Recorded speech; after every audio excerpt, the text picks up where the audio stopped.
C'est inexplicable d'être loin de ses enfants, de travailler dur pour les nourrir à distance, de ne pas les voir pendant 8 ans. Aujourd'hui, être sans papier signifie encore trop souvent être confronté à la maltraitance et avoir peu d'options pour obtenir de l'aide, une protection ou accéder à la justice. On en parle avec une femme et une mère qui se bat encore toujours pour ses papiers.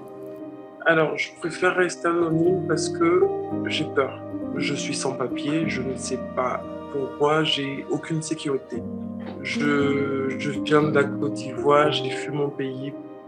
Mon but, c'était de venir en Europe pour avoir une sécurité et de pouvoir aller chercher mes enfants après pour qu'ils soient aussi en sécurité avec moi.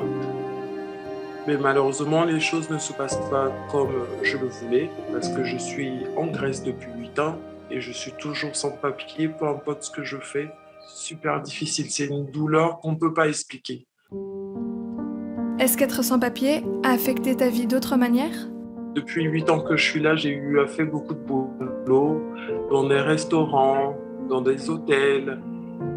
Vu que j'étais sans papier, il y a eu de la maltraitance, il y a eu de la discrimination, il y a eu même un viol.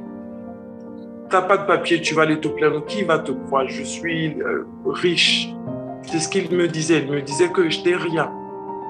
Et que même si j'allais me plaindre, il n'y avait pas de... Ils n'allaient même pas me croire.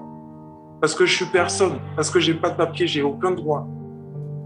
Donc, j'ai pas le choix. Soit j'accepte ou soit je suis viré. Comment est ta situation de travail actuellement ? Je travaille dans une compagnie. C'est la discrimination totale. Les Noirs n'ont aucun droit. On n'a pas de mots à dire, on n'a rien à dire. On doit juste travailler et se taire.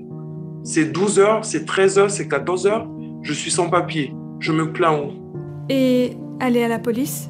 Vous imaginez, vous êtes sans papier, sans rien, vous allez dans un commissariat, vous attendez à quoi? Tout peut arriver, on ne sait jamais.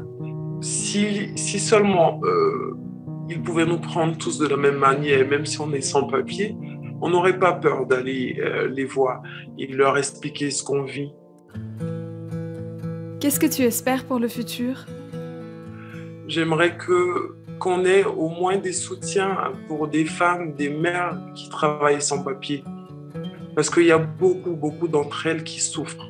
On s'adapte au pays, à la vie, on fait du bénévolat, on fait beaucoup de choses. Toutes ces personnes qui le font, c'est parce que ces personnes aiment le pays, veulent s'intégrer, être en sécurité.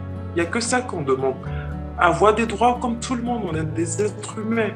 On a besoin d'être heureux.